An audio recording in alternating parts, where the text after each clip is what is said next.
नमस्कार, स्वागत है आपका न्यूज इंडिया में। मैं हूं आपके साथ उमंग माथुर। आपको बता दें कि कोरोना का डेल्टा वायरस यानी कि वो खौफ जो भारत में अप्रैल और मई के महीने में कहर बनकर टूटा था, अब भले ही हालात काबू में दिखाई दे रहे हो, लेकिन कोरोना का खतरा न सिर्फ अभी कायम है बल्कि अब तो इसकी शक्ल और भी भयानक होने वाली है।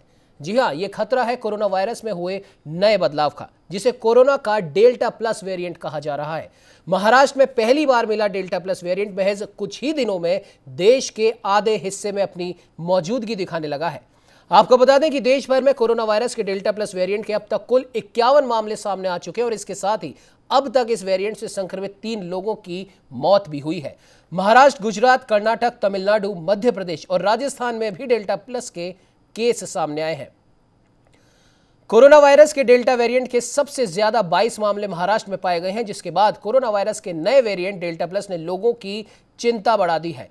लिहाजा राज्यों की सरकारें इसके प्रसार को रोकने की कोशिश तो कर रही हैं और साथ ही साथ संक्रमण के प्रसार को रोकने के लिए भी विभिन्न उपाय किए जा रहे हैं।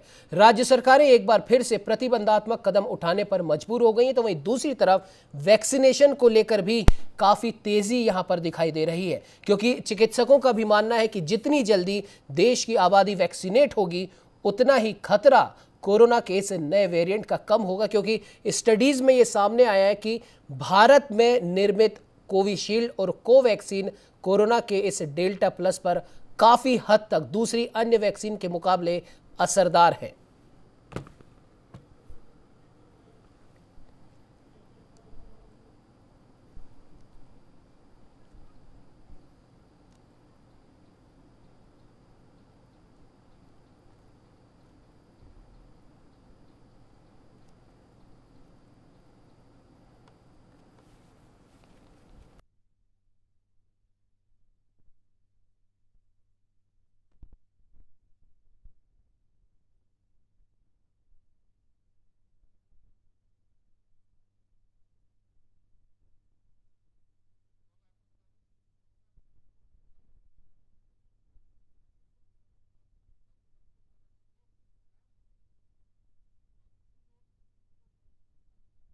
डेल्टा वेरिएंट का खौफ बढ़ता जा रहा है, लेकिन चिकित्सकों के अनुसार वैक्सीनेशन, जो हमारे देश में जो वैक्सीनेशन अभियान चल रहा है, हमारे देश की जो दोनों वैक्सीन है कोविशील्ड और कोवैक्सीन, वो काफी हद तक दूसरे देशों की निर्मित कोरोना की वैक्सीन से डेल्टा प्लस पर काफी असरदार है।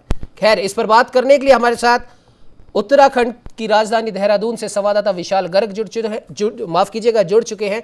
राजस्थान की राजधानी जयपुर से संवाददाता नीरज शर्मा हमारे साथ जुड़ चुके हैं। विशाल, आपके पास आना चाहेंगे, जानना चाहेंगे उत्तराखंड में क्या कुछ स्थितियां अभी कोरोना को लेकर है। हालांकि संपूर्ण देश से धीरे धीरे कोरोना का खतरा कम हो रहा है, लेकिन नए वेरिएंट डेल्टा प्लस ने चिंताएं बढ़ा दी है। उत्तराखंड सरकार की क्या कुछ तैयारियां इस नए वेरिएंट को लेकर चल रही है और वैक्सीनेशन की क्या कुछ स्थिति है? विशाल।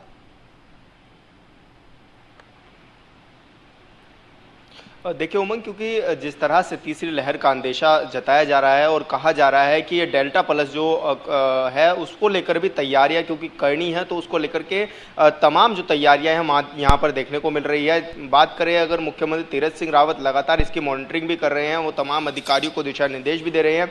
तमाम 13 जिलों के अधिकारियों को उन्होंने कह दिया है कि अपने स्तर से अपने अपने जिले में व्यवस्थाओं को सुचारू रखें। साथ ही मुख्यमंत्री ने सभी अधिकारियों की यहाँ पर मॉनिटरिंग भी करा रहे हैं और किस तरह से वो काम कर रहे हैं, उनकी भी जो कार्यशैली है उस पर भी वो नजरें बनाए हुए हैं और किस तरह से हम इसको कम कर सकते हैं, या फिर जिस तरह से, क्योंकि अभी तक इस तरह के जो मामले हैं वो उत्तराखंड में देखने को नहीं मिले हैं, लेकिन पहले से पहले तैयारियां पूरी हो जाए उसके लिए स्वास्थ्य विभाग को भी निर्देशित कर दिया गया है। और लगातार मुख्यमंत्री तीरथ सिंह रावत ने अलग अलग क्षेत्रों में अलग अलग जो बेड्स की व्यवस्था है वो ज़्यादा करा दिया है। यहाँ पर ऑक्सीजन की भरपूर मात्रा है, जो हमारे पास बेड्स हैं उनकी भी भरपूर मात्रा है। और जिस तरह से हम देख रहे हैं कि मुख्यमंत्री तीरथ सिंह रावत ने कह दिया है कि अगर ज़रूरत पड़ी तो वो मुख्यमंत्री आवास को भी खाली कर देंगे और उसमें भी वहाँ पर भी कोविड के पेशेंट रखे जाएंगे।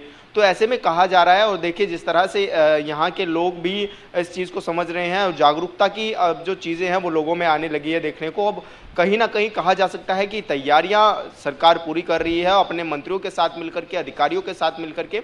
और क्योंकि जिस तरह से हमने देखा था कि दूसरी लहर में उत्तराखंड कहीं ना कहीं टॉप पर चला गया था, तीसरी लहर में ऐसा ना हो उसके लिए तमाम तैयारियां जो है वो राज्य सरकार करती हुई नजर नजर आ रही है। ऐसे में कि देखिए पर्यटक क्षेत्र है उत्तराखंड और बाहर से जो लोग आने वाले हैं उनके लिए भी लगातार जो गाइडलाइंस है वो फॉलो अप कराई जा रही है। ऐसे में चारधाम यात्रा भी उन्होंने कह दिया है कि अगर कोई व्यक्ति चारधाम यात्रा में भी जाएगा, हालांकि अभी चारधाम यात्रा को खोला नहीं गया है, 1 जुलाई से या फिर 11 जुलाई के बाद से जो सभी के लिए चारधाम यात्रा को खोला जाना है, तो ऐसे में उन्होंने साफ तौर से कह दिया है कि गाइडलाइंस का पालन किया जाए और एसओपी के तहत ही हर किसी को आने की अनुमति मिलेगी। साथ ही उनको अपना जो नेगेटिव रिपोर्ट है वो लेकर के आनी अनिवार्य होगी। साथ ही जो हमारा स्मार्ट सिटी पोर्टल है उस पर भी आपको रजिस्ट्रेशन करके आना पड़ेगा। तो तमाम ऐसी व्यवस्था है जो सुचारू रखी जा रही है कि ताकि तीसरी लहर को हम जैसे ही अगर हमें लगे कि तीसरी लहर ने दस्तक दी है तो पहले से पहले उसको कंट्रोल कर सके। तो उसके लिहाज से भी राज्य सरकार पूरी तत्पर नजर आ रही है और इसी के लिए काम करती हुई भी नजर आ रही है। उमंग जी बिल्कुल विशाल, बिल्कुल आपने सही कहा। कहीं ना कहीं तमाम राज्य सरकारें अब पहले से बेहतर स्थिति में है कोविड मैनेजमेंट को लेकर। और जैसा कि अभी आपने भी बताया कि उत्तराखंड सरकार भी पूरी तरीके से तैयार है नए इस वेरिएंट की जो भी हम कह सकते हैं सावधानियां जो इसको लेकर बरतनी है, जो तमाम राज्यों के चिकित्सकों से सलाह मशवरा किया गया है। और अब दूसरी लहर के समय हमने जिस प्रकार की व्यवस्थाएं हमने देखी थी, चरमराती व्यवस्थाएं देखी थी, ऑक्सीजन की कमी देखी थी, बेड की कमी देखी थी, वैक्सीन की कमी देखी थी, उन तमाम अव्यवस्थाओं से ऊपर आकर अब तमाम राज्य सरकारें बेहतर से बेहतर चिकित्सीय माहौल तैयार कर चुकी हैं। और डेल्टा प्लस वेरिएंट को लेकर भी कहीं ना कहीं चिंताएं जरूर है, लेकिन फिर भी तमाम राज्य सरकारें इसके लिए तैयार हैं। विशाल, आप हमारे साथ जुड़े, जानकारियां आपने इतनी महत्वपूर्ण साझा की, उसके लिए आपका बहुत बहुत धन्यवाद। चलिए रुक कर लेते हैं राजस्थान की राजधानी जयपुर का, जहां से हमारे साथ संवाददाता नीरज शर्मा लगातार बने हैं। उत्तर प्रदेश की राजधानी लखनऊ से वरिष्ठ संवाददाता रागिनी पांडे भी हमारे साथ जुड़ चुकी है। रागिनी, आपका रुख करेंगे, लेकिन पहले रुक करते हैं राजधानी जयपुर का। नीरज, जानना चाहेंगे आपसे राजस्थान में क्या कुछ तैयारियां हैं? देखिए, डेल्टा प्लस जो कोरोना का वेरिएंट है बेहद घातक और तेजी से संक्रामक होने वाला ये वायरस बताया जा रहा है। और बताया जा रहा है इसकी जो क्षमता है, मारक क्षमता, वो काफ़ी ज़्यादा इस वायरस की मिली है। राजस्थान के बीकानेर में एक केस 65 वर्षीय महिला का कोरोना डेल्टा वायरस से संक्रमित पाया गया था। हालांकि वो महिला अब ठीक है। आपको बता दें कि इस महिला की जान शायद इसलिए बच गई या ज़्यादा इफेक्ट इसलिए नहीं हुआ क्योंकि कोरोना की दोनों डोज इस महिला ने ली हुई थी। 65 वर्षीय महिला है।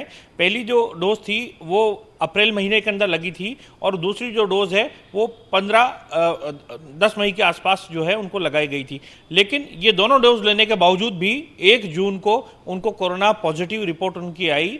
और अब ये बड़ी चीज़ है कि डेल्टा वायरस ये था और दोनों डोज लगाने के बावजूद उनको कोरोना वायरस हुआ, लेकिन इफेक्ट इसलिए ज़्यादा नहीं पड़ा, लक्षण इसलिए उभर करके नहीं आए क्योंकि दोनों डोज की वजह से रोग प्रतिरोधक क्षमता विकसित हो चुकी थी, एंटीबॉडी शरीर में विकसित हो चुकी थी। यानी ये जो डोज है कोरोना की ये कारगर है इस डेल्टा प्लस पे भी, ये इस बात को साबित करता है। दूसरा, ये जो महिला थी, सबसे पहले इनका पुत्र जो था वो संक्रमित आया था, बाद में वो महिला, इनके जो हस्बैंड हैं वो पॉजिटिव रहे, इनका जो बेटा है वो भी, एक दूसरा बेटा जो है वो भी पॉजिटिव आया और उसका 14 साल का बच्चा, वो लोग भी पॉजिटिव रहे। हालांकि उनमें डेल्टा प्लस वायरस जो है उसका लक्षण नहीं मिला। जो पुणे की वायरोलॉजी लैब है और जीनोम सीक्वेंसिंग जो है उसकी रिपोर्ट में केवल महिला को ही डेल्टा प्लस से संक्रमित पाया गया था। हालांकि नर्स की सामान्य दवाइयाँ, जो नर्स ने सामान्य दवाइयाँ दी थी, उस दवाइयों से ही वो महिला 13 जून को ठीक हो गई थी।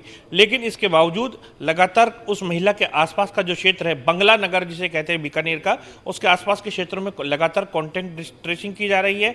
ज़्यादा से ज़्यादा परीक्षण जो है वो किया जा रहा है, टेस्ट किए जा रहे हैं और उसके साथ ही जन जागरूकता फैलाई जा रही है। किसी में भी लक्षण हो तो बताया जाए। 40 से अधिक ऐसे लोग भी इस कॉन्टैक्ट ट्रेसिंग के दौरान मिले जिनमें जो फ्लू जैसे लक्षण हैं वो देखने को मिले। तो बीकानेर के अंदर जो ये क्षेत्र है बंगला नगर, यहाँ पर पूरा कंटेमिनेटेड जो जोन है वो वहाँ पर बना दिया गया। बाकायदा पूरा अमला जो है उसको झोंका गया ताकि चेन का पता लग सके कि कोई चेन तो नहीं है जो डेल्टा प्लस की वहाँ क्षेत्र के अंदर चल रही है। तो निश्चित रूप से अभी तक इस प्रकार का डेल्टा प्लस का वहाँ और दूसरा केस नहीं निकल करके आया है। इस महिला के अंदर ये वेरिएंट जो है ये बना था और समय रहते क्योंकि इंजेक्शन भी लगा रखे थे और प्रॉपर इलाज मिल गया और उसके बाद वो महिला ठीक हो गई। अब राजस्थान के अन्य जिलों के अंदर यह नहीं फैल जाए, इसको लेकर के भी विभाग लगातार विचार विमर्श कर रहा है, चिंता कर रहा है। और दूसरा, जयपुर के सवाई मानसिंह अस्पताल के मेडिकल कॉलेज जो है उसमें 20 लोगों की प्रतिदिन जीनोम सीक्वेंसिंग की जा रही है। इस जीनोम सीक्वेंसिंग की लैब की यहाँ व्यवस्था होने से पूरे देश में 10 जगह ऐसी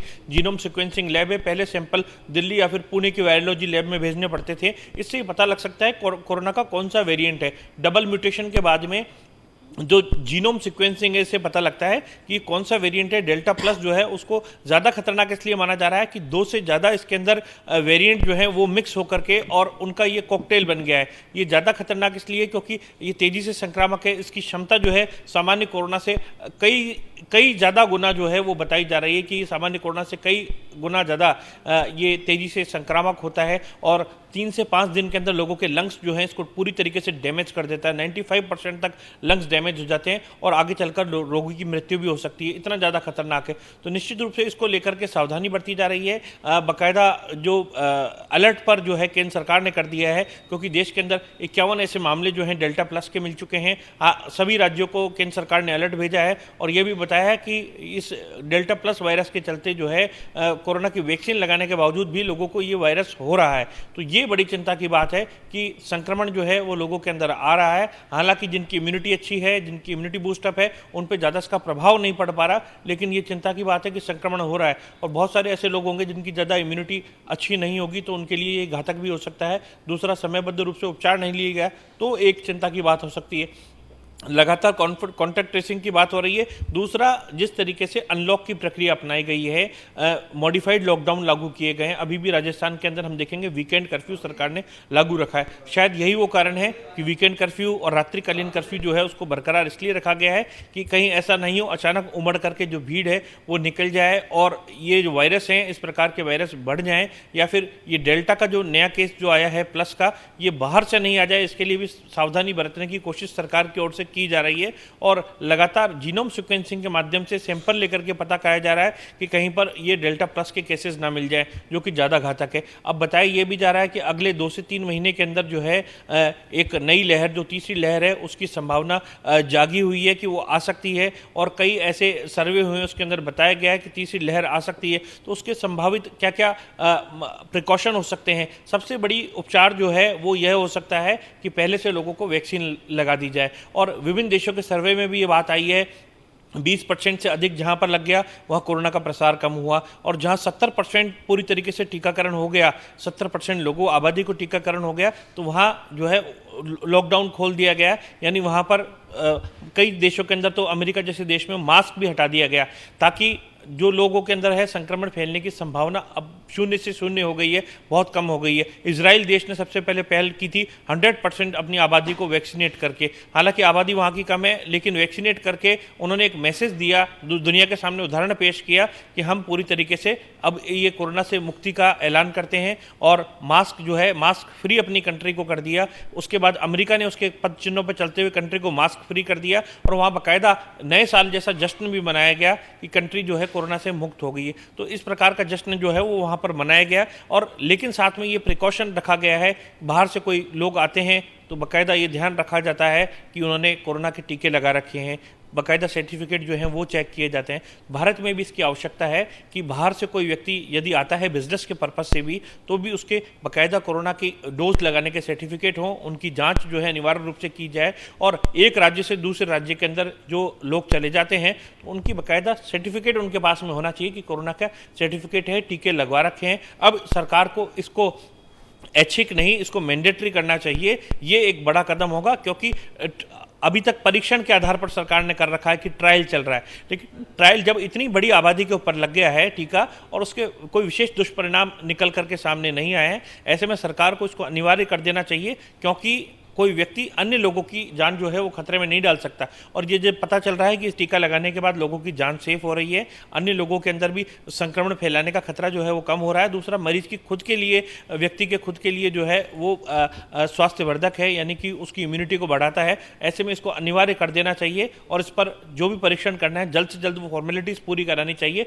ताकि जो लोग अभी तक इस वायरस के खिलाफ टीका लगाने से बच रहे हैं उनको मौका ना मिले और ऐसे लोगों को भी प्रतिरक्षा प्रणाली से जो है बांध दिया जाए। तो निश्चित रूप से वो अच्छा रहेगा। विभिन्न देशों ने इस प्रकार के जहाँ जहाँ उपाय किए हैं वहाँ की आर्थिक व्यवस्था भी सुधरी है, दूसरा वहाँ पूरी तरीके से सारे जो कामकाज हैं वो सुचारू हो गए। तो निश्चित रूप से भारत में एक बड़ी आबादी है, यदि यहाँ पर तीसरी लहर आ गई तो एक तबाही का बड़ा मंजर देखने को मिल सकता है और जिसकी भरपाई जो है वो कई पीढ़ियां जो है वो चुका नहीं पाएंगे। तो ऐसे में सरकार को समय रहते ये प्रबंध कर लेने चाहिए। उमंग। बिल्कुल नीरज, बिल्कुल आपने सही कहा। कहीं ना कहीं अब समय रहते तैयारियां तमाम राज्य सरकारें भी कर रही हैं, केंद्र सरकार की तरफ से भी निर्देश मिले हुए हैं और देश में कई राज्यों के अगर डेल्टा प्लस केसेस के अगर हम बात करें तो कम से कम 50 अभी ऐसे केसेस हैं जो नोटिफाइड हो चुके हैं। हालांकि वैक्सीनेशन को लेकर तमाम राज्य सरकारें भी गंभीर है, केंद्र सरकार भी गंभीर है। तीसरी लहर जिसकी बात की जा रही थी, एम्स के निदेशक डॉक्टर गुलेरिया ने भी इस बारे में चेताया था कि अगर हम सावधान नहीं रहे और हमने कोविड से रिलेटेड जो भी गाइडलाइंस है उनकी पालना नहीं करी तो ये तीसरी लहर भी घातक हो सकती है। लेकिन फिलहाल तमाम राज्य सरकारों के प्रयासों से, केंद्र सरकार के प्रयासों से और जनता के भी प्रयासों से, हालांकि कई जगह अभी भी जनता लापरवाही कर रही है, लेकिन फिर भी अभी भी तमाम हम कह सकते हैं मिले जुले प्रयासों से कोविड की इस दूसरी लहर का जो खतरा था वो तो अब धीरे धीरे कम हो रहा है, लेकिन तीसरी लहर का खतरा बरकरार है। बच्चों को लेके काफ़ी कुछ बातें की जा रही हैं कि तीसरी लहर में बच्चों के लिए विशेष तौर पर सावधानी बरतनी ज़रूरी है।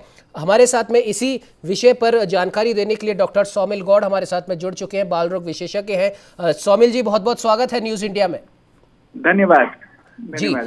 सौमिल जी, आपसे जानना चाहेंगे सबसे पहले तो इस डेल्टा प्लस वेरिएंट के बारे में, और दूसरा महत्वपूर्ण बात, पहले भी आपसे इस बारे में चर्चा हुई है, तीसरी लहर में बच्चों के लिए विशेष तौर पर सावधानी बरतने की बात की जा रही है। दुनिया भर में बच्चों के लिए कोरोना के टीकों का कहीं कहीं पे अभी हम कह सकते हैं कि परीक्षण चल रहा है, कहीं कहीं पर इसे इजाज़त मिल चुकी है। क्या वाकई में बच्चों को इस तीसरी लहर से इतना ज़्यादा खतरा है जितना बताया जा रहा है? और तीसरा और सबसे महत्वपूर्ण सवाल, डेल्टा प्लस वेरिएंट और कोरोना के बाद में पोस्ट कोविड जो लक्षण है उसमें ब्लैक फंगस एक सबसे बड़ा खतरा लोगों के लिए। इन तमाम विषयों पर आपसे जानना चाहेंगे डॉक्टर साहब।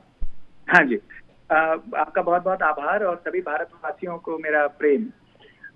देखिए, सारे सवाल आपके बिल्कुल सही हैं और कॉमन भी हैं, और मेरे ओपीडी में बहुत सारे पेरेंट्स यही सवाल मुझसे भी पूछते हैं, तो एक एक करके मैं जवाब देता हूँ। देखिए, पहला है कि तीसरी लहर में बच्चों के ऊपर प्रभाव, और ये हम लोग सब काफी दिन से इस तरह की वो लगा रहे हैं, कयास लगा रहे हैं कि बच्चों में बहुत बुरी तरह आघात होगा या होने की संभावनाएं हैं। ऐसा हमने सेकेंड वेव में भी मतलब हमें ऐसा लगा था कि ऐसा हो सकता है, लेकिन सेकेंड वेव को एक कंबाइंड वेव की तरह हमने देखा। मैं उसको एक्सक्लूसिव एडल्ट वेव नहीं बोलूंगा कि खाली वो एडल्ट्स में ही हुआ, उसमें बच्चे भी प्रभावित हुए।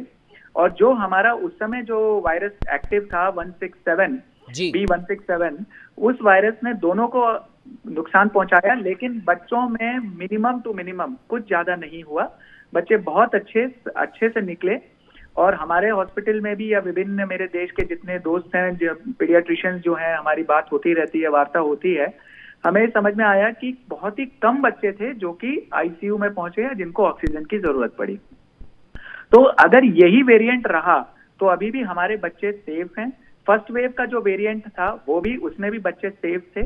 लेकिन अगर मान लीजिए थर्ड वेव आती है और कोई ऐसा वेरिएंट आता है जो और अग्रेसिव हो जाता है, तब अटकलें लगाना थोड़ा सा मुश्किल हो जाएगा कि क्या सच में बच्चे उस समय घेरे में आ सकते हैं कि नहीं जी। एक और इंटरेस्टिंग रिसर्च बताऊंगा जो अभी चल रही है, जहां पे जो ये डेल्टा वेरिएंट है उसके जो ग्रस्त लोग हैं उनकी एंटीबॉडी और जो ऑलरेडी प्रीवियस वेरिएंट से अफेक्ट हुए थे उनकी एंटीबॉडी का रिसर्च अभी चल रहा है।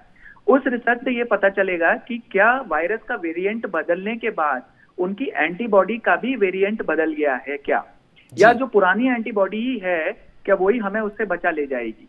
ये ऐसा अभी शोध चल रहा है, और क्योंकि अभी कम नंबर ऑफ केस हुए हैं डेल्टा वेरिएंट के, इसीलिए इस शोध का रिसर्च आने में अभी थोड़ा वक्त लगेगा। तभी हम ये कह पाएंगे कि पुरानी एंटीबॉडी क्या इस नए डेल्टा वेरिएंट को भी से हमें बचाने के काबिल है कि नहीं है। लेकिन तब तक के लिए हमें घबराने की बात नहीं है, और हम पीडियाट्रिशियन देश में इस समय काफी अच्छे स्तर पर काम कर रहे हैं, और जानकारी काफी हम लोगों के बीच में है through mutual sharing, and we can handle any form of COVID in children, बेफिक्र रहेंगे जी। दूसरा सवाल आपका था ब्लैक फंगस के ऊपर। ये मैं आपको बताना चाहूंगा, ब्लैक फंगस बच्चों में बहुत ही कम पाए गए, क्योंकि बच्चों में स्टेरॉइड का यूज ही बहुत कम हुआ। जब उनके ऊपर इतना असर ही नहीं हुआ डायरेक्ट कोविड वायरस का, तो उनको नौबत ही नहीं आई। वो बच्चे तो खाली बुखार और जुकाम की दवाई से ही ठीक हो गए। तो इसीलिए इन बच्चों में ब्लैक फंगस के होने की संभावना काफी कम है। दूसरी चीज, ब्लैक फंगस होने के लिए कुछ और भी मिश्रण या कॉम्बिनेशन हमको चाहिए। जैसे आप अगर देखें, जितने भी एडल्ट्स को ब्लैक फंगस हुआ है, अधिकतर उनमें से डायबिटिक्स थे। तो जो डायबिटीज के लोग जो होते हैं वो ऑलरेडी सेंसिटिव होते हैं फंगल इन्फेक्शन के लिए, क्योंकि बच्चों में नेचुरली डायबिटीज होती ही नहीं है, और स्टेरॉइड देने के बाद भी, या होती भी है तो बहुत कम, बहुत 0.01% बच्चों में होगी पूरे देश में डायबिटीज। मधुमेह जो टाइप 1 डायबिटीज है, कभी भी बच्चों में स्टेरॉइड के देने के बाद डायबिटीज डेवलप इतनी जल्दी होती भी नहीं है। तो इसीलिए ब्लैक फंगस हम बहुत कम देखते हैं बच्चों में। तो मैं सबको ये कहना चाहूंगा कि प्लीज ना घबराएं इस ब्लैक फंगस के प्रभाव से। तीसरा क्वेश्चन था आपका, एक कंडीशन जो कि कोविड वायरस नहीं, कोविड वायरस की एंटीबॉडी के कारण होता है। जी, संवाददाता नीरज शर्मा उत्तर प्रदेश की राजधानी लखनऊ से, संवाददाता रागिनी पांडे और हमारे साथ बाल रोग विशेषज्ञ डॉक्टर सौमिल गौड़ भी जुड़े हुए हैं। डॉक्टर साहब, आपके पास आना चाहेंगे, उसके बाद रुक करेंगे राजधानी लखनऊ का। ब्रेक पे जाने से पहले तीसरी लहर के बारे में कुछ आप बता रहे थे, अपनी बात को कंप्लीट कीजिए सर।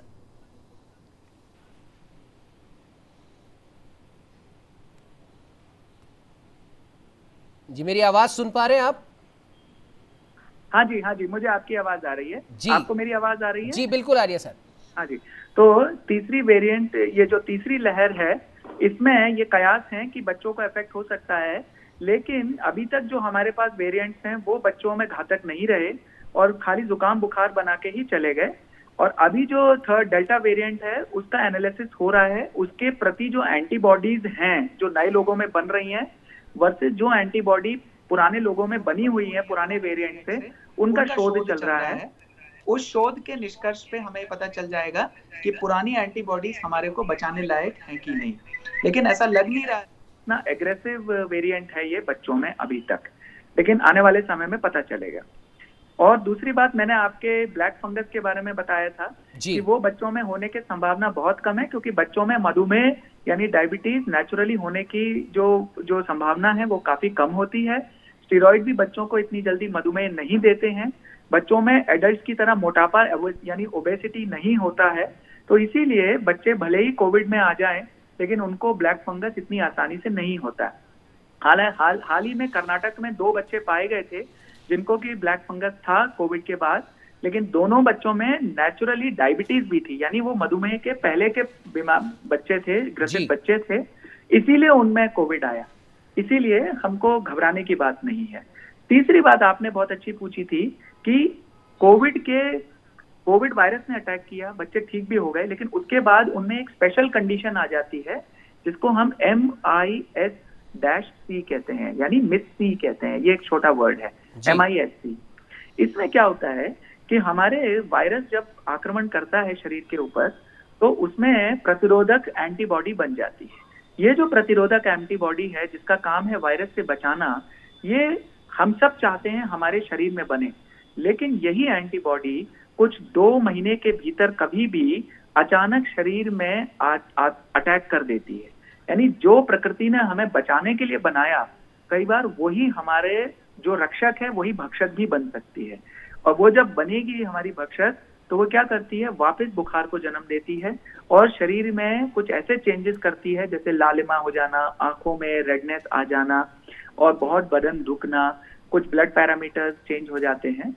लेकिन इसका इलाज बहुत ही आसानी से संभव है, उसको बस आइडेंटिफाई करना जरूरी होता है और हम उसको तुरंत कुछ इंजेक्शन देके विदिन 3 to 4 डेज ठीक कर सकते हैं जी। तो ये जो MIS-C कंडीशन है, इसके प्रति जनता को सजग रहना है।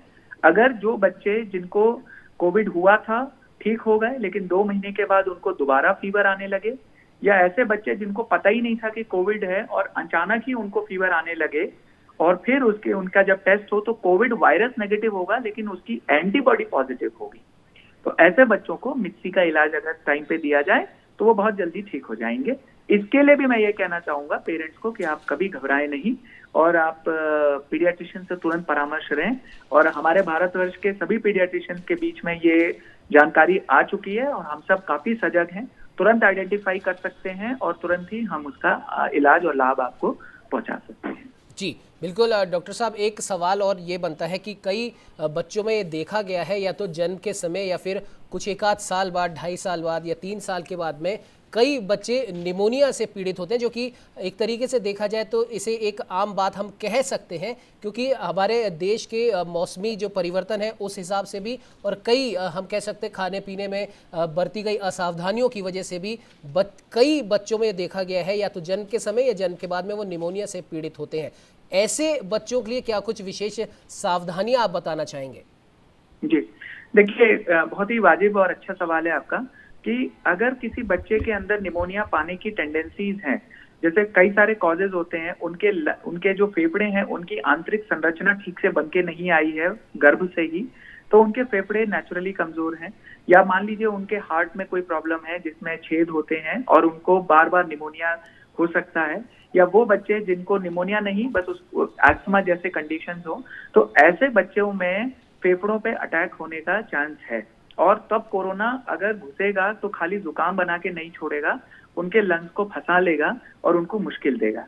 ऐसे बच्चों में बचने का यही है कि उस बच्चे के जो पेरेंट्स हैं या जो ग्रैंड पेरेंट्स हैं, जो भी केयर गिवर्स हैं, उनके साथ में जो लोग रह रहे हैं, वो सब वैक्सीनेट हो जाएं जल्दी जल्दी। ऐसे बच्चों में मास्क का जितना ज्यादा हो सके इस्तेमाल करें, और ऐसे बच्चों को ज्यादा सोसाइटी में घुलने फिरने ना दें, अभी अपने घर में रखें, और सारी जो बेसिक सावधानियां हैं उनके इलाज की जो भी डॉक्टर उनको निर्धारित कर रहे हैं, ये आप करते रहें तो वो नहीं होगा। कुछ दिनों के भीतर जहां हम देख रहे हैं कि अच्छी रिसर्च चल रही है, आई फील कि 4 से 5 महीने में हम बच्चों में भी कोविड वैक्सीन देने वाली कंडीशन में आ जाएंगे। लेकिन तब तक अगर हम बच्चों के इर्द गिर्द बड़े लोगों को अगर हम वैक्सीनेट कर दें तो ऐसे बच्चे खुद ही नेचुरली प्रोटेक्टेड हो जाते हैं। और आई थिंक बचाव ही उपचार है ऐसे बच्चों में। तो वैक्सीनेशन ही इसका, यानी कि जो हमारा टीकाकरण है वही हमारी इसमें एक शक्ति है जो ऐसे बच्चों को इनडायरेक्टली बचा सकती है। जी बिल्कुल डॉक्टर साहब, बिल्कुल आपने सही कहा। कहीं ना कहीं आपने जो इतनी महत्वपूर्ण जानकारी आपने साझा की है वो ज़रूर जो हमारे देश के जो पेरेंट्स हैं उनके लिए काफ़ी, हम कह सकते हैं, लाभदायक होगी। और जिस प्रकार का एक डर जो फैला हुआ था तीसरी लहर में बच्चों पर विशेष रूप से खतरे का, उसको लेकर भी जो डर है वो अब धीरे धीरे खत्म होगा। और सबसे बड़ी बात यहाँ पर देखने वाली ये है कि जैसा कि आपने बताया, बच्चों के अंदर इस तरह के केसेस बहुत कम देखने को मिले हैं। और रही उनके बचाव की बात, तो उनके पेरेंट्स या फिर उनके आसपास के जो लोग हैं, घर परिवार के लोग हैं, वो अगर तुरंत वैक्सीनेट हो जाते हैं तो बच्चों के ऊपर से खतरा और भी ज्यादा कम हो जाएगा फिलहाल, बिकॉज़ साइकिल ही टूट जाएगी, ट्रांसमिशन साइकिल टूट जाएगी। जी बिल्कुल डॉक्टर साहब बने रहिए हमारे साथ। रुक कर लेते हैं राजधानी लखनऊ का। रागिनी पांडे हमारे साथ लगातार बनी हुई। रागिनी, जानना चाहेंगे उत्तर प्रदेश में क्या कुछ स्थिति इस समय कोरोना को लेकर है, डेल्टा प्लस वेरिएंट को लेकर क्या कुछ तैयारियां उत्तर प्रदेश सरकार की हैं, और वैक्सीनेशन की क्या कुछ स्थिति है? रागिनी देखिए उमंग, जो नया वेरिएंट डेल्टा प्लस को लेकर उत्तर प्रदेश की योगी सरकार काफी अलर्ट हो चुके हैं, और यूपी में अभी तक किसी केस की पुष्टि नहीं हुई है, लेकिन सरकार ने इसी के तहत डेल्टा प्लस वेरिएंट पर कड़ी नजर रखे हुए है कि मुख्यमंत्री योगी आदित्यनाथ ने सैंपल जीनोम सीक्वेंसिंग के लिए भेजने के निर्देश भी दिए हैं, और डेल्टा प्लस संक्रमण वाले राज्यों से आने वाले लोगों की निगरानी और टेस्टिंग तेज करने को लिए कहा है। और इसी सिलसिले में केजीएमयू के लखनऊ के केजीएमयू में नमूनों को जीनोम सीक्वेंस शुरू कर दी गई है, और जल्द ही बनारसी और गौतम बुद्ध सहित अन्य राज्यों में भी होगी। लेकिन यहाँ पे कोरोना के बदलते स्वरूप को देखते हुए लगातार IMS BHU के माइक्रोबायोलॉजी लैब में सुविधाओं का विस्तार किया जा चुका है, और अब हेल्थ डिपार्टमेंट की तरफ से बनाए गए प्लान के तहत इस लैब में जल्द ही कोरोना के नए वेरिएंट की जांच शुरू की जाएगी। माइक्रोबायोलॉजी लैब में कोरोना के डेल्टा वेरिएंट की जांच के लिए नई ग्रिड मशीन भी लगाई जा चुकी है, और सीएम योगी ने खुद भी वहां अफसरों को जरूरी कदम उठाने के निर्देश भी दिए हैं। और साथ ही कोरोना के संक्रमण को तीसरी लहर को देखते हुए 18 वर्ष से कम उम्र के बच्चों को बचाने के लिए भी लखनऊ और गौतम बुद्ध की प्रयोगशालाओं में स्वास्थ्य विभाग में प्रशिक्षण शुरू करा दिया गया है। और इन प्रयोगशालाओं में आपको बताते चले कि 91 बाल रोग विशेषज्ञ, 80 चिकित्सा अधिकारी और 98 स्टाफ नर्सों को प्रशिक्षित कर दिया गया है। यह प्रशिक्षित स्टाफ चिकित्सक ट्रेनर और के तौर पर अब अपने अपने जिलों में जाकर वहां के बाल रोग विशेषज्ञ और चिकित्सा अधिकारी और स्टाफ नर्सों को प्रशिक्षित करेंगे। उमंग जी बिल्कुल रागनी, बिल्कुल आपने सही कहा। कहीं ना कहीं देखने वाली बात अब ये है कि डेल्टा प्लस वेरिएंट को लेकर जिस प्रकार की आशंकाएं जताई जा रही हैं, हालांकि पूरी दुनिया की हम बात करें तो 200 से भी ज़्यादा केस डेल्टा प्लस वेरिएंट के हैं और भारत में ये अभी 50 के आसपास ही हैं, जिनमें महाराष्ट्र में सबसे ज़्यादा मिले हैं। खैर, तैयारियां हमारी हम कह सकते हैं कि भारत सरकार की तरफ से और तमाम राज्य सरकारों ने भी अपनी अपनी तैयारियां पूरी कर ली हैं। जल्द से जल्द लोगों को वैक्सीन लगवाई जा रही है। एक अभियान छिड़ चुका है वैक्सीन को लेकर के, गांव-गांव तक तमाम राज्य सरकारों की टीमें पहुंच चुकी हैं। धीरज, आपके पास आना चाहेंगे। जिस प्रकार से अभी डॉक्टर साहब ने भी बताया कि तीसरी लहर को लेकर जो आशंका जताई जा रही थी वो उतनी नहीं है जितना इसका माहौल एक क्रिएट कर दिया गया है, क्या कहना चाहेंगे? ये देखिए, डॉक्टर साहब की अपनी ये राय है। बहुत सारे ऐसे विशेषज्ञ हैं, ये भी उस बात से सहमत भी हैं। वो कह रहे हैं कि ज़रूरी नहीं है कि तीसरी लहर आए, लेकिन उसके लिए सुरक्षात्मक उपाय किए जाएं। इसलिए ये जो माहौल है ये बनाया जा रहा है। ये इसीलिए माहौल बनाया जा रहा है और बार बार चेतावनी इसलिए दी जा रही है कि पहली लहर के बाद लोग ये नहीं समझ रहे थे कि दूसरी लहर आएगी। सभी ये कह रहे थे कोरोना गया, भारत में इम्यूनिटी बूस्ट है और लोगों के ऊपर असर नहीं कर रहा। लेकिन दूसरी जब लहर आई, अचानक वो लहर आई और बड़ी संख्या में मौतों की बयार आई, तब बड़े बड़े चिकित्सक जो हैं वो धराशायी हो गए। उनके जो अनुमान थे वो सब धरे रह गए और वो देखते ही देखते जो है स्थिति ये हो गई कि अस्पताल में ऑक्सीजन नहीं मिल रही थी, बेड नहीं मिल रहे थे। और हमने इसी डिबेट के माध्यम से चर्चा करी कि बहुत खुशकिस्मत थे वो लोग या फिर बहुत प्रभावशाली वो लोग अपने आप को मान रहे थे जो किसी मरीज को एक बेड तक उपलब्ध करा पाए। ऐसी स्थिति जो है वो इस देश के अंदर क्रिएट हो गई थी। दवाइयों के लिए, रेमडेसिविर के लिए जो है लोगों को परेशान होना पड़ रहा था, चक्कर काटने पड़ रहे थे। ये हालात देश के अंदर बन गए थे। तो कैसे मान ले कि तीसरी वेरिएंट या तीसरी जो लहर है ये लहर नहीं आएगी? निश्चित रूप से प्रिकॉशन क्या है, प्लान क्या है? देश के पास एक प्लान होना चाहिए, देश की सरकार के पास प्लान होना चाहिए कि इस आधार पर हम तीसरी लहर को रोक सकेंगे। वो प्लान जो है अब तक जनता के सामने तो निकल करके नहीं आया है। तो एक बड़े मास वैक्सीनेशन जो है ये ड्राइव बड़े स्तर पर होनी चाहिए। मैं फिर आगाह कर रहा हूँ, फिर चेतावनी दे रहा हूँ कि आम जनता जो है उसकी अगर जीवन की रक्षा करनी है तो जिस तरीके से इजराइल ने, अमेरिका ने अपने नागरिकों का तेजी से वैक्सीनेशन किया और उनको बचाया, और ये बीकानेर की जो डेल्टा प्लस की महिला, ये इसका उदाहरण है जो अपने आप ठीक हो गई हैं मामूली सी दवाई लेकर के। उसका कारण ये रहा, दोनों डोज लगवा चुकी थी। यदि दोनों डोज समय पर लग जाएगी नागरिकों को तो उनकी जान को बड़ा संकट नहीं रहेगा। अभी आज की तारीख में जो टीका अवेलेबल है वही लगवाना पड़ेगा और समय रहते। अब राजस्थान के अंदर आज वैक्सीनेशन ड्राइव नहीं हो रहा है क्योंकि वैक्सीन खत्म हो गई है, केंद्र से वैक्सीन नहीं आई है और ये मांग की गई है कि जो कोटा निर्धारित किया था उसको बढ़ा करके 1.5 करोड़ और कर दिया जाए ताकि नागरिकों को समय पर वैक्सीनेट किया जा सके और तीसरी लहर से बचाव में ये कदम कारगर होगा। तो निश्चित रूप से अब सरकारों को देखना पड़ेगा। केवल सरकारों के लिए ये चीज़ नहीं है, उन दवा कंपनियों को, उन दवा निर्माताओं कंपनियों को भी देखना होगा कि कितना ज़्यादा से ज़्यादा हम अपनी क्षमताओं का संवर्धन कर सकें, क्षमताओं को बढ़ा सकें। यदि दूसरी कंपनियों के साथ में भी कुछ करार करने हैं और अपनी ये टीकों की क्षमता को बढ़ाना है, ज़्यादा प्रोडक्शन करना है, तो और कंपनियों से भी ये करार किया जा सकता है और उनके माध्यम से इसको जनरेट किया जा सकता है। क्योंकि ये महामारी है और आम नागरिक की सेहत का एक बड़ा सवाल यहाँ पर खड़ा होता है। तो निश्चित रूप से इसके लिए सरकार को बात करनी होगी और केंद्रीय कैबिनेट को मिलकर के निर्णय लेना होगा। राज्यों को कॉन्फिडेंस में लेना पड़ेगा, सर्वदलीय चाहे बैठक बुलानी पड़े, लेकिन देश के नागरिकों की एक एक सिविलियन की जान जो है वो कीमती है, तो इस और तेजी से विचार करना चाहिए।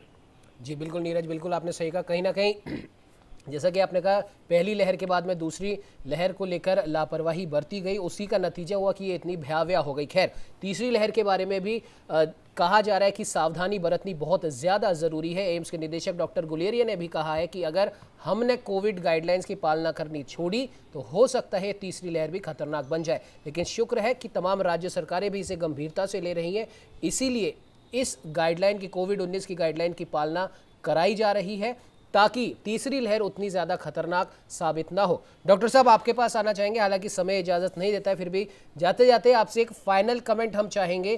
क्या कुछ, भाई सरकारें जो अपना काम कर रही हैं वो तो कर ही रही हैं, हमारे देश का चिकित्सीय अमला जो काम कर रहा है वो कर ही रहा है, लेकिन फिर भी जाते जाते एक फाइनल कमेंट के रूप में आपसे जानना चाहेंगे कि तीसरी लहर, डेल्टा प्लस वेरिएंट, बच्चों का स्वास्थ्य और जिन लोगों का अभी वैक्सीनेशन नहीं हुआ है उन लोगों को क्या कुछ प्रमुख सावधानियां बरतनी है?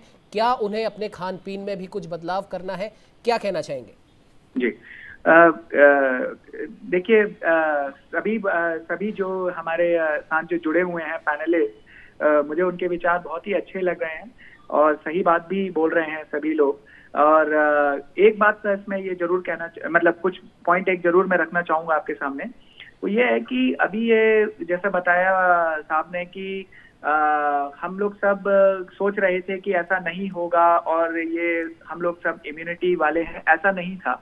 इंडियंस फंसेंगे नहीं, ऐसा नहीं था। हमने अमेरिकन को देखा, हमने ब्रिटिशर्स को देखा, हमने सभी दुनिया को देखा, सब कंट्रीज में सेकेंड वेव भी आई और हमें पता था उनका डेटा कैसा होगा। और हमें ये भी पता था कि इंडिया में ऐसा हो सकता है कि सेकेंड वेव जोरदार आए और घेर के आएगी। लेकिन वो जो वेव आई वो रेगुलर वेव थी, वो वेव थी यानी एडल्ट और पीडियाट्रिक्स, मतलब बच्चों और एडल्ट में दोनों में आई। और वहां पर हम पिछड़ गए और हमें नहीं पता चला, और डॉक्टर्स या मेडिकल कम्युनिटी मानती थी कि वो खतरा है, लेकिन जो पॉलिटिकल महकमा था, शायद जो ब्यूरोक्रेसी थी, उनको उस समय समझने में थोड़ी सी वो हुई दिक्कत, और उसके कारण थोड़ा खामियाजा भुगतना पड़ा।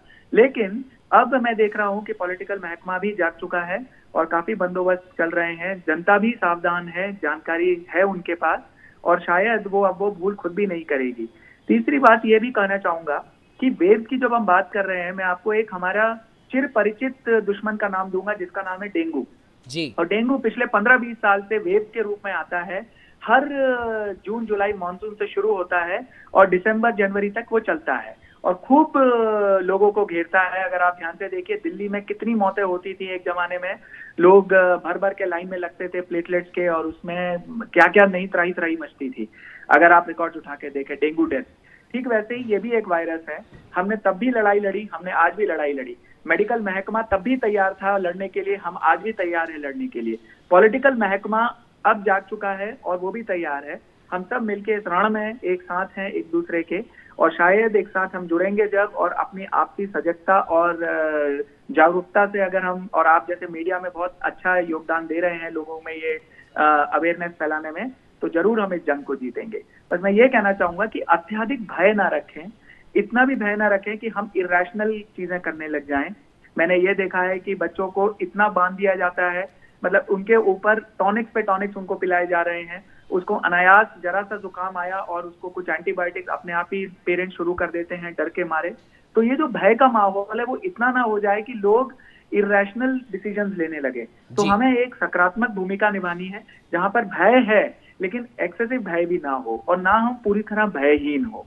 अगर मैं 0 से 10 का स्पेक्ट्रम दूं तो हमें अपने भय को 5 और 6 पे रखना है, 2 पे रहना है ना 10 पे रहना है, क्योंकि एक्सट्रीम दोनों तरफ में नुकसानदायक हो जाएगा। हम सब लड़ेंगे और हम सब इस रण को जीतेंगे। हमने डेंगू को हराया, हमने पोलियो को हराया, हमने स्वाइन फ्लू को हराया, इससे पहले इस कोरोना को भी हम अपनी वैक्सीन और अपनी रणनीति और अपनी इच्छा शक्ति से जीतेंगे, और मुझे पूरा विश्वास है। जी बिल्कुल डॉक्टर साहब, बिल्कुल आपने सही कहा। कहीं ना कहीं जिस प्रकार की तैयारियां हमारे देश में, जैसा कि आपने भी कहा कि चिकित्सीय महकमा पूरी तरीके से अवगत था, लेकिन राजनीतिक दबाव के चलते या फिर राजनीतिक इच्छा शक्ति के चलते ये लहर इतनी ज़्यादा भयावह हो गई। लेकिन अब क्योंकि अब पॉलिटिकल लोग भी समझ चुके हैं कि राजनीति नहीं करनी है, चिकित्सीय महकमे पे, भारत के चिकित्सीय महकमे पे विश्वास करना ही पड़ेगा, क्योंकि भारत की जो दोनों वैक्सीन है वो कहीं ना कहीं विदेशी वैक्सीनों से काफ़ी ज़्यादा असरदार है, नए वेरिएंट पे भी। फिलहाल हमारे साथ जुड़ने के लिए डॉक्टर सौमिल गौड़ आपका बहुत बहुत धन्यवाद, रागिनी आपका भी धन्यवाद, नीरज आपका भी बहुत बहुत धन्यवाद। खैर, देखने वाली बात है कि भारत सरकार तैयार है, तमाम राज्य सरकारें तैयार हैं। अगर तीसरी लहर आती है तो उससे कैसे निपटना है उसको लेकर तमाम तैयारियां की जा चुकी हैं, लेकिन फिर भी हमें सावधानी बरतना छोड़ना नहीं होगा। कोविड-19 की जो भी गाइडलाइंस है उनकी पालना हमें अभी भी करनी होगी। अनावश्यक भीड़ से बचना होगा, सैनिटाइजर का प्रयोग करना होगा, मास्क लगाना नहीं भूलना है जब भी हम घर से बाहर निकले, भीड़ में जाए। वैसे तो भीड़ में जाना ही नहीं है, लेकिन अगर किसी मजबूरीवश जाना पड़े तो मास्क और 2 गज दूरी का ये जो मूल मंत्र है, 2 गज दूरी, मास्क है जरूरी, इसे अभी नहीं भूलना है। फिलहाल के लिए इस चर्चा में इतना ही। तमाम खबरों को जानने के लिए आप बने रहिए हमारे साथ और देखते रहिए न्यूज़ इंडिया।